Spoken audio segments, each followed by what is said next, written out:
Good morning, everyone. Welcome to your Forever Home Live.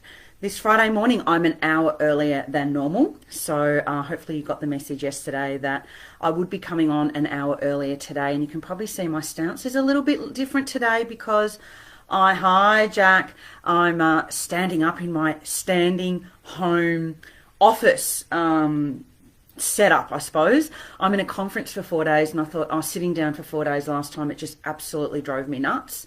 Was really, really difficult. Not only did I have my weepy eye, but I had, I was just sore all over. So I got up this fantastic standing office setup, and I'm standing today. So that's why it might be a little bit different in terms of the perspective you've got. Now, today I wanted to chat to you about upholstered furniture. This has come up a lot in the last week. You'll probably notice by now, if you've been following me for a while, that what I generally talk about in the Forever Home Lives each week is very topical at that point in time.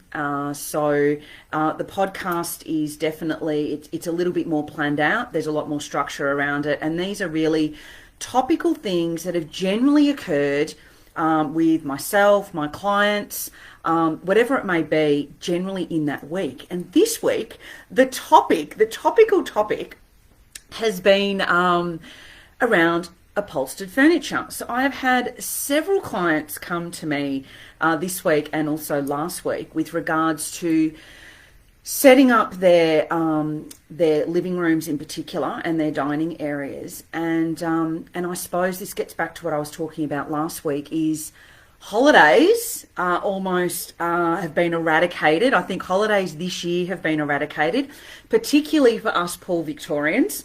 However, it may end up, hopefully not, get to that extent for other states within Australia. But what I've noticed though is we're getting a lot of inquiries because people want to sort out their homes. So whatever money they were saving for a holiday or had allocated for a holiday is now going into their home, particularly now that we're going to be in the house for quite some time. So upholstered furniture has come up this week with regards to wanting to have a rejuge, a totally new look within the living areas and open plan area, or it's worn out, or the look is not really right anymore in terms of the model of the furniture is just not, it's too heavy, and things have sort of moved on, which leads me to a point about, upholstered furniture. Some of the comments that I've been getting back have been, look, I don't really want to spend too much because I know it's going to get trashed by the kids. And my comment to that is, and for those of you who have followed me for quite some time, you'll know that, I have a big sustainability mindset, and I've done an entire presentation on this, and maybe this is something, if people are interested, I can talk about sustainability from an interiors perspective. And upholstered furniture is one of these. Look, it extends to all furniture. I call it fast fashion interiors. I'm not going to digress on this now. I just want to focus on upholstered furniture. So getting back to the point of, I'm just going to buy, I can just go to Fantastic Furniture, get something really cheap, and when the kids are sort of grown up a bit, then we'll get something good. And then I've got another client, and look, let me talk about that then first. So yes, that is one way of looking at it. I look at that with a sustainability mindset and say, well, you can go and buy something cheap and nasty and know that it's not going to have a great lifetime because it is not well made. And you can not spend that much money on it for obvious reasons. And then, and it's not because they don't have the budget for it either. It's because they're worried about it being trashed. It's not because they don't want to spend the money. I think that's also an important consideration. The money's there to spend and get a good sofa. It's the mindset of it's going to get trashed by the kids. So two things. You go and buy something that's not that great. It means it won't have a great lifespan, and it ends up being in landfill. Now, with my sustainability head on, I have a problem with that. I don't like the fact that the mentality is I can just buy something cheap and I can just chuck it out, because that does end up having an impact on the environment, and it also has an impact on our mindset that, we can just buy whatever because we can chuck it out.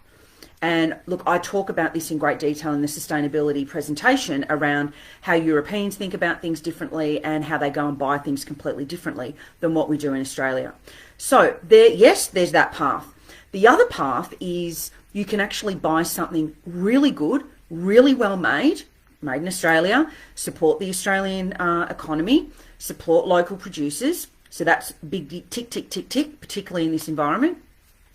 Knowing that you're spending your money on something that's going to last, and it could be, 15, 20, 25, 30 years. So we are talking a lifetime of use of that particular product. Now, then the conversation goes around the fabric. Oh, but the kids are going to trash it and all that sort of stuff. Now, look, everyone lives in their house differently.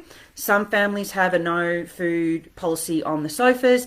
Others have, I don't want to be too precious about stuff. I just want them to, do whatever they want on the sofas. And, however you live is completely your prerogative, and that's absolutely fine. But there are fabrics now that are created with impregnated fabric protectors. So forget the likes of Scotchgard. That is basically superficial. It gets sprayed on top and it eventually wears off. And, you need to redo it every 12 months to really get the benefit of that type of product.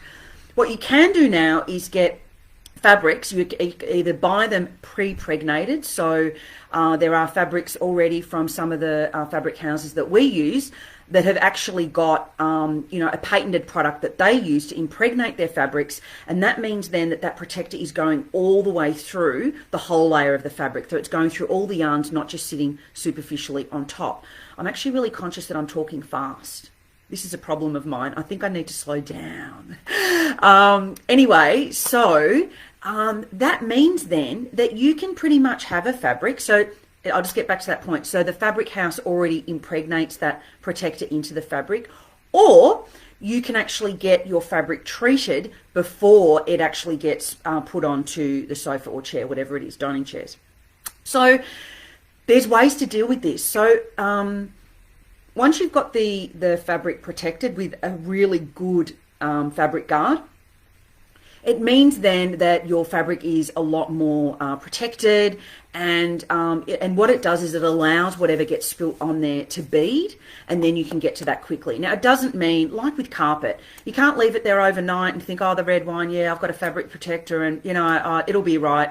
I'll get to it tomorrow because I can't be bothered getting up off the couch to get a sponge. It beads, and it just means it gives you extra time to be able to get to that before it actually impregnates into the fabric. So what that means is that really you could choose a fabric with a heap of little kids and still know that you can pretty much do what you like on that sofa without being precious about it, and that it's still going to stand the test of time. So my point is you can buy a really good product for all the reasons I've said: sustainability, it's going to last, it's going to support local producers. You can then choose your fabric that you like. You can have a fabric that's going to also stand the test of time and be really functional, and still have something that is a great piece of furniture. So I talk about this with dining chairs, upholstered dining chairs, sofas, and then also occasional chairs, anything that they're the main pieces that are going to be upholstered within your home. So what you're looking for is kiln dried hardwood as your frame, not a pine.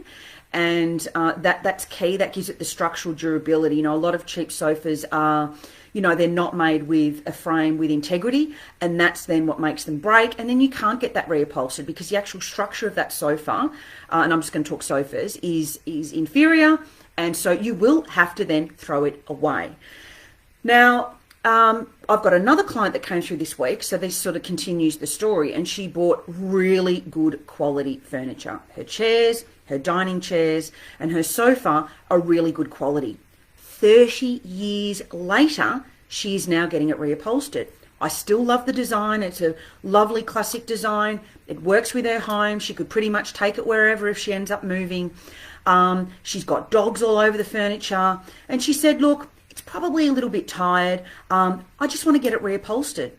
So we're going to create pretty much brand new furniture and a brand new look in that entire space without having to change it. So not only is it a fantastic sustainable story, it means that she can update her look in her room, and it will be like it's absolutely brand new. And what we have done is, so the sofa was, what was probably dating it a little bit was it had a skirt on the bottom.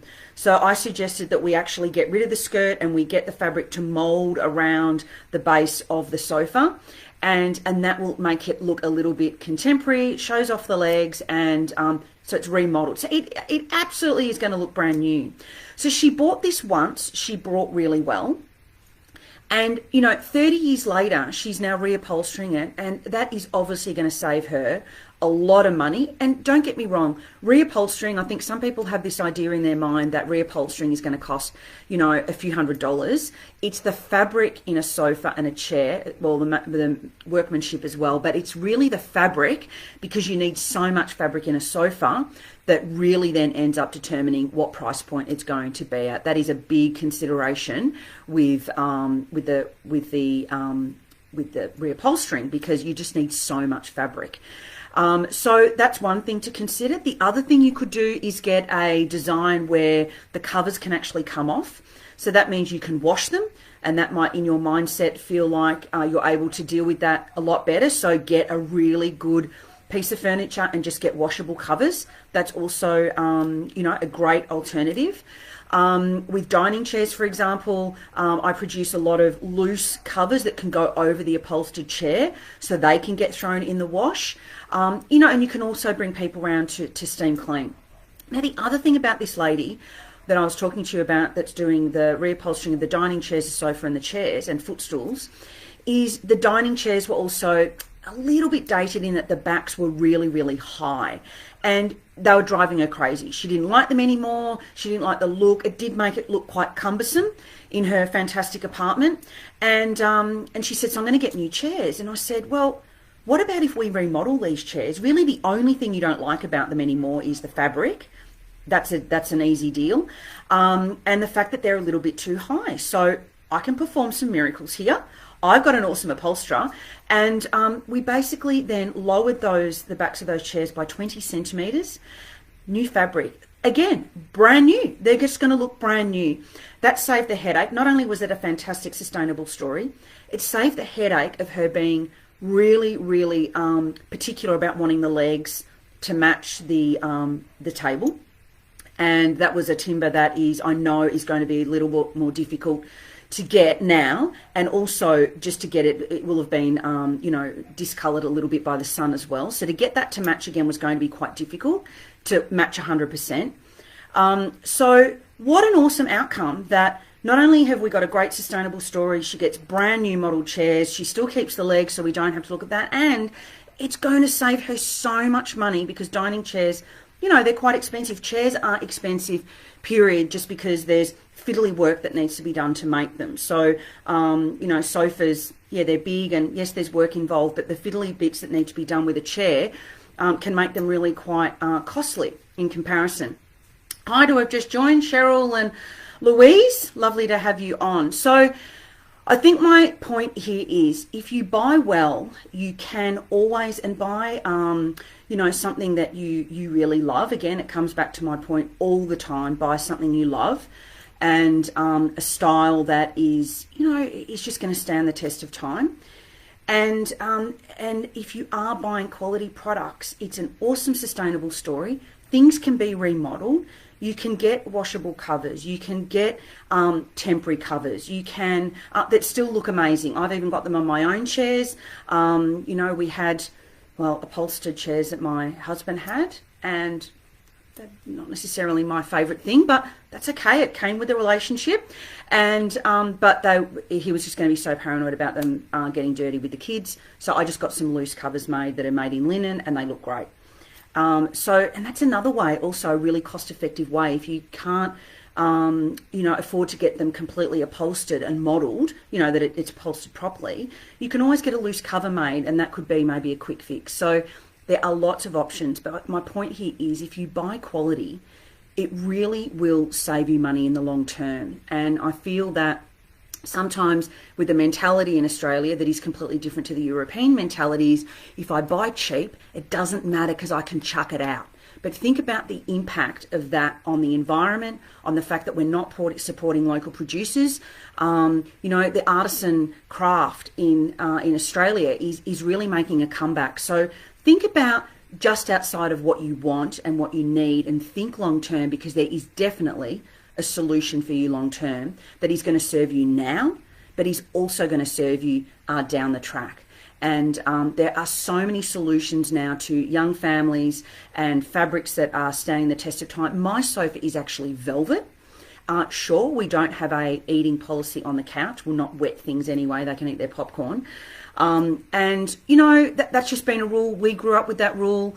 And the velvet, I mean, it's, we've got a pet, we've got a dog. Yeah, he's got to be on a blanket on the couch, but we've had it for 6 years now, and it is like brand new. You could never, ever think that was worn, and people get worried about fabrics like velvet. And so you really need to speak to someone that can advise you on what are the fabrics that have already got the guard in them, the impregnated protector. Do I need to then get an additional impregnator that's going to, that sounds terrible, doesn't it, that is going to protect the fabric?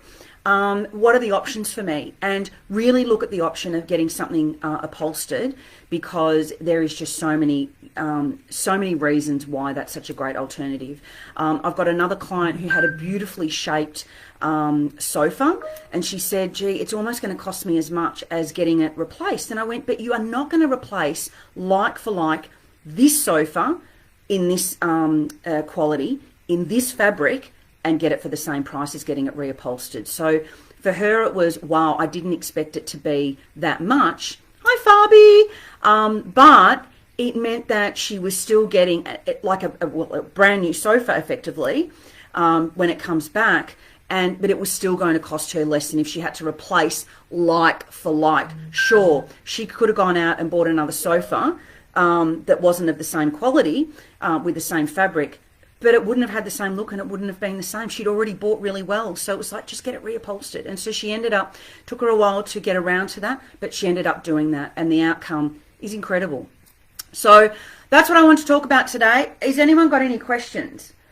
Got an itchy eye. It's going to be me sitting in front of the computer all day. I should have put these on. Have formerly Lone Wolf, now Mrs. S. Wow, I'm liking that Instagram name. That is very chic. Formerly Lone Wolf, now Mrs. S. I like it. I like it. Mine is not very interesting, is it? We've got these fantastic names. What's the other one? Our Rustic Roots. I like that too. And Jack I Will. Jack I Will. I am going to do something. Right, have we got any questions this morning? Otherwise, I'm going to love you and leave you. The podcast this week on Wednesday, being released Wednesday, the one just gone. So on the 22nd, we had the fantastic Laura from Cosentino talk about bench tops. So we were talking about that together. That was part one, because we only covered off 3 bench top types. And it was really good to get industry insight into, why you may buy one particular reconstituted brand over another. Which is quite topical. And this week on the podcast is going to be about stage 2 or part 2 of bench tops and all the other bench top materials available. And my goodness me, there are a lot. So you might have to get in for a session, because there's a lot of new bench top materials, also really sustainable, which is obviously music to my ears, my sustainable ears. So that's going to be really interesting too. Don't forget, the webinar is on Thursday night, the 30th of July. So for those of you listening to this after the 30th of July 2020, you've missed it, but I'm sure there's going to be another one. But don't miss it if you are listening to this live or before the 30th of July. Forever Home Kitchen Masterclass, which is all things kitchens. Really good information about materials, about design considerations and functionality. It's been updated because there's been a lot of things that have happened since I last presented this. It's normally an in-person event that I charge for. This is free, so whether you're on Scotland Island or whether you're in Hawthorne in Victoria, you can still get on. So I hope to have you there on a Wednesday night. And love our rustic roots. Just said love the podcast. Thank you. I'm getting so much beautiful feedback about the podcast. It's so humbling, and it so makes my heart sing. I can't tell you how how happy it makes me feel when someone says, oh, I really resonate with what you're saying on the podcast. People are booking a chat with me and, oh, I heard you on the podcast and you really, it really makes sense to me what you're saying. It just makes me feel so happy, and it just motivates me to keep going and sharing. So thank you for all that beautiful feedback, and keep it coming, because it really is a motivator. You know, sometimes I think, so it's so lovely. And don't forget, book a chat. You know, I'm accessible. You can easily book a chat with me on the website. There's a little easy button there, just say book a chat. You get access to my diary. You can book a time that suits you, 15-minute consult, and we can go through, you know, what you need, maybe a little bit of advice on, or how we may be able to help you. But please utilise the opportunity to book a chat. It's there to do that. And Cheryl says, podcast is great. You're adding so much value for people. Oh, thank you so much. Oh, honestly, it just makes my heart sing. All right, I need to dash because I do have a conference to go to. Hope that I've given you some information and maybe some food for thought around your upholstered pieces in your home. And I'll see you here 10 o'clock next week. Your Forever Home live on Fridays. All right then. Bye for now, everyone. Bye.